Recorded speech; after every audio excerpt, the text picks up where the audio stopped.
మహాకాళి దయతో రామకృష్ణుడు మహాకవి అయ్యాడు.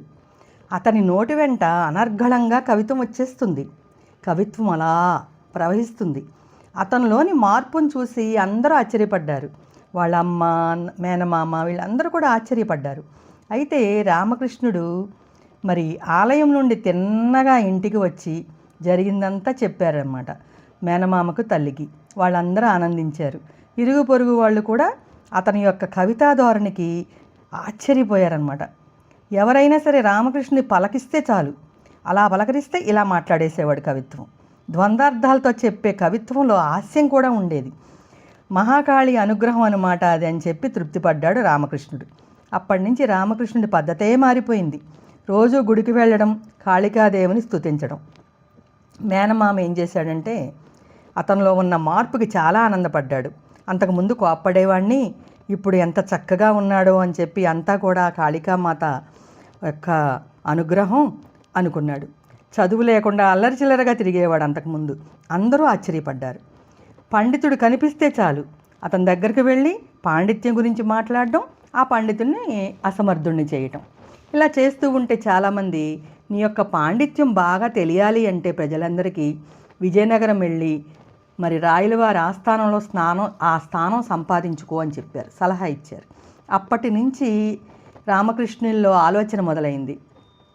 అయితే ఆ రోజుల్లో విజయనగరం వెళ్ళి రాయలవారి అనుగ్రహం పొందాలంటే మాటలు కాదు, డబ్బు కావాలి, రెండోది పలుకుబడి కావాలి. ఏం చెయ్యాలో ఆలోచించాలంటే కష్టమైపోయింది. మేనమామతో అడిగాడు. ఆ మేనమామ ఏమన్నాడంటే చాలా కష్టపడాలి, మరి ఎంతో కష్టపడాలి, పండితులు ఎవరితోనన్నా చెప్పించాలి, నీ పాండిత్యాన్ని ఆ పండితులు అర్థం చేసుకోవాలి, అప్పుడు ఆ పండితుడు రాయలవారి ఆస్థానంకి తీసుకువెళ్తాడు అని సలహా ఇచ్చాడు. సరే అని చెప్పి ఆయన పండితులు ఎవరు అని ఆరా తీస్తే తాతాచార్యులు అని చెప్పి ఆయన మంగళగిరి వస్తూ ఉంటారనమాట. ఈయన ఉండేది తెనాల్లో. ఆయన అభిమానం పొందితే చక్కగా అవకాశం వస్తుంది కదా అని వాళ్ళ మేనమామ కూడా చెప్పాడు. అప్పుడు ఆలోచించాడు రామకృష్ణుడు. ఎప్పుడొస్తాడా తాతాచార్యులు గారు అని చెప్పి అడిగి తెలుసుకుని వెళ్ళాడు మంగళగిరి. వెళ్ళిన తర్వాత తాతాచార్యులు గారిని పరిచయం చేసుకున్నాడు మొత్తం. నేను మీ అభిమానండి అని. అలాగే మంగళగిరిలో ఆయన ఉన్న నెల రోజులు కూడా ఆయన సేవ చేస్తూ రాయలవారి దర్శనం కలిగించమని ప్రాధేయపడి అడిగాడు. కానీ తాతాచార్యులకి ఇష్టం లేదు. ఎందుకంటే ఆయన వైష్ణవుడు, ఆ తత్వాన్ని జీర్ణించుకున్నాడు. అతను మేధావి అనమాట, ఆయనే గొప్పవాడు అనుకునేవాడు.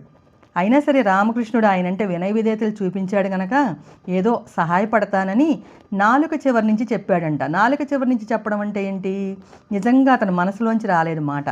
సరే అలాగే రాయలవారి అనుగ్రహం సంపాదిద్దు కానీ నేను ఆయన దర్శనం చేయిస్తాను అని చెప్పాడు. తర్వాత ఆయన వచ్చిన పని అయిపోయింది, తిరిగి విజయనగర ప్రయాణం చేస్తున్నాడు. అప్పుడు రామకృష్ణుడు వచ్చి ఒకసారి గుర్తు చేశాడు. ఎలాగైనా సరే మీరు విజయనగరం వెళ్ళిన తర్వాత రాయలవారికి నా విషయం చెప్పండి, నేను వచ్చి ఆయన దర్శనం చేసుకుంటాను అన్నాడు. సరే, నువ్వు నాకు గుర్తుంటావు, నువ్వు నా ప్రియశిష్యుల్లో ప్రథముడివి, నేను వెళ్ళాక రాయలవారికి నీ విషయం చెప్తాను కదా, త్వరలోనే నువ్వు విజయనగరం వద్దు కానీ అని మాటిచ్చి నమ్మించాడు తాతాచార్యులు. రోజులు వారాలు అయ్యాయి, వారాలు నెలలయ్యాయి. ఎంత ఇదిగా ఎదురు చూసినా సరే ఏ విషయమూ రాలేదు. ఆయన అసలు మర్చిపోయాడా లేకపోతే రాయలవారు అనుమతి ఇవ్వలేదా అని ఎదురు చూస్తూనే ఉన్నాడు. వెళ్ళాలి అంటే విజయనగరం డబ్బులు కావాలి, తెనాల నుంచి వెళ్ళాలంటే తల్లిని తీసుకెళ్ళాలి, అది సులభం కాదు. ఈలోగా ఇతను పెద్దవాడయ్యాడని మంగమ్మ అనే ఆవిడతో మ్యారేజ్ అయింది, భార్యగా చేసుకున్నాడు. ఇక ఎలాగైనా సరే సంసారం పెరుగుతుంది కాబట్టి డబ్బులు సంపాదించాలి అని చెప్పి వాళ్ళ స్వగ్రామం గార్లపాడు అనమాట, అది కొంచెం ఆస్తి ఉంది, ఆస్తి అమ్మేసేసి అప్పుడు ఆ డబ్బుతో విజయనగరం చేరాడు. అక్కడ చిన్న ఇల్లు తీసుకుని ఆశ్రయించాడు అక్కడ. కానీ ఎవరూ కూడా రాయలవారి కొలువులో ఎవరు సంపాదించడానికి అతనికి చెప్పలేదు, అతనికి అర్హత రాలేదు. అయినా సరే కష్టపడుతూనే ఉన్నాడు. ఒకసారి తాతాచార్య గారిని కలుసుకుని చెప్పాడు. కానీ అతను గుర్తులేనట్లుగానే భావించాడు. నువ్వెవరో నాకు తెలియదయ్యా, నాకు తెలిసినా నువ్వు అనుకుంటున్నావు, కానీ దానివల్ల లాభం లేదు. నువ్వు అడిగావు గనక చెప్తున్నాను, వీళ్ళు చిక్కినప్పుడు రాయలవారిని కలుసుకుందువు కానీ ప్రయత్నిస్తాను అని చెప్పాడు. ఇక రామకృష్ణుడికి ఒళ్ళు మండింది. ఇక లాభం లేదు, ఇతను చెయ్యడు అనుకున్నాడు. అయినా గుర్తు చేశాడు, మంగళగిరిలో నేను నెల రోజులు ఉన్నానయ్యా మీతో పాటు అన్నా సరే నాకేమీ గుర్తులేదే అని చెప్పాడు. ఇక నిరుత్సాహంగా వచ్చాడు. ఏం చెయ్యాలి అని ఆలోచిస్తూ ఉంటే ఇక ఆలోచనలో లింగ పురాణం అని చెప్పి రచన చేశాడు అతను. ఆలోచనలోనే మనకి రచనలు వస్తాయి, బాధలో కూడా రచనలు వస్తాయి. అలా రచన పూర్తి చేస్తే ఆ రచన చాలామందికి నచ్చింది, అతని విలువ పెరిగింది. వెంటనే రాయల వారిని కలవమని అందరూ అడిగారు. ఎలా కలవాలి అనుకునేటప్పుడు ఒక అవకాశం వచ్చింది. నడివీధుల్లో చాటింపేస్తున్నారనమాట. ఏమిటి ఆ చాటింపు అని, ఇదివరకు చాటింపులు వేసేవారు. 4 వీధులు కలిసే కూడల్లో చాటింపేస్తారనమాట ఏదైనా విషయం ఉంటే. ఆ చాటింపులో ఏంటి, రాయలవారి కొలువులో ప్రవేశించేటందుకు అర్హత ఉంటే చాలు, ఎవరి అనుమతి అక్కర్లేదు అని చాటింపు. సరే, ఇది మంచి అవకాశం అనిపించింది. ఎందుకంటే అతను లింగపురాణం రాశాడు, కవి అని అందరికీ తెలిసింది, అందరూ ప్రశంసలు ఇచ్చారు కాబట్టి తను వెళ్ళొచ్చు. ఇక మర్నాడు ఉదయం లేచి చక్కగా కాలకృత్యాలు తీర్చుకుని వెళ్ళాడు. అందరూ వెళ్తున్నారు కొలువులోకి, ఎవ్వరు ఇతన్ని అడ్డగించలేదు. అలా ఆ సభలో అందరూ చాలామంది కూర్చుని ఉన్నారు. ఎదురుగా ఒక పీఠం మీద ఒక అతను కూర్చున్నాడు, చాలా గర్వంగా ఉన్నాడు. తర్వాత రాయలవారు వచ్చారు, ఆయనతో తాతాచార్యులు కూడా వచ్చారు. ఇద్దరు పీఠాల్లో కూర్చున్నారు. అందరూ కూడా జై జయనాదాలు చేశారు. సభ ప్రారంభమైంది.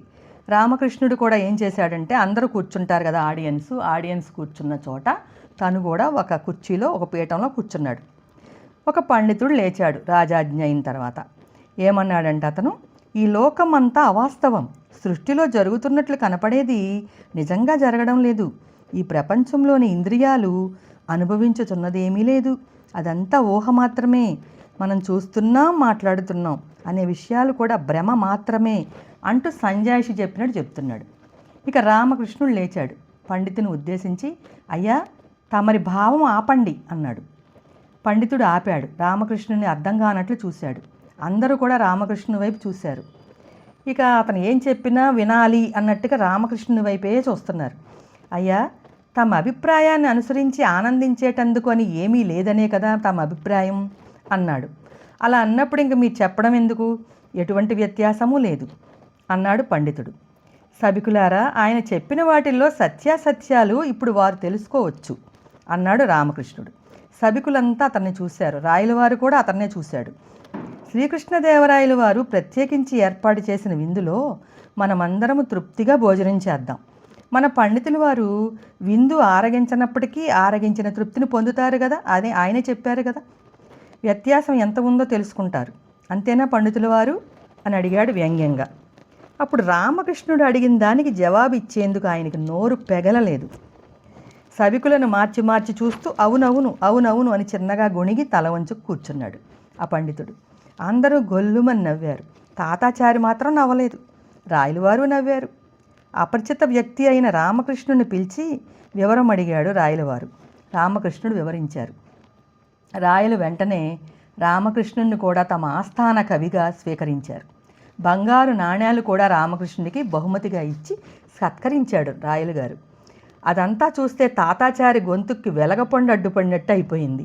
ప్రవేశం లేదు, మరి గుర్తు చేస్తాను అన్నవాడల్లా రామకృష్ణుడే స్వయంగా వచ్చి రాయలవారి చేత ఆహ్వానం అందించుకునేసరికి అతనికి గొంతులో వెలక్కాయ అడ్డుపడినట్టు అయింది. ఆ పండితుడు కూడా తలంచుకుని కూర్చున్నాడు. అతను అన్న మాటలు అతనికే అప్పచెప్పాడు రామకృష్ణుడు. ఏమన్నాడు అతను, ఈ లోకం అంతా అవాస్తవం, సృష్టిలో జరుగుతున్నట్లు కనపడేది నిజంగా జరగడం లేదు, ఇంద్రియాలు అనుభవించుతున్నది ఏమీ లేదు, ఊహ మాత్రమే అన్నాడు. అందుకని ఏమన్నాడు ఇతను, మరి ఆయన విందు ఏర్పాటు చేశారు కదా, మనం తృప్తిగా భోజనం చేద్దాం. కానీ పండితులు వారు విందు ఆరగించకపోయినా ఆరగించనప్పటికీ ఆరగించినట్లుగా భావిస్తారు, అది ఆయనే చెప్పారు కదా, అంతా భ్రమ అని అతనికి చెప్పాడు. ఈ విధంగా మనం రామకృష్ణుల్లాగా మనం చతురంగా మాట్లాడాలి, తెలివిగా మాట్లాడాలి, అందరూ మన్ననలు పొందాలి. ఎప్పుడూ నిరుత్సాహంగా నీరసంగా బాధగా ఉండకూడదు. అందరినీ నవ్వించాలి, మనము హ్యాపీగా ఉండాలి. సరేనా?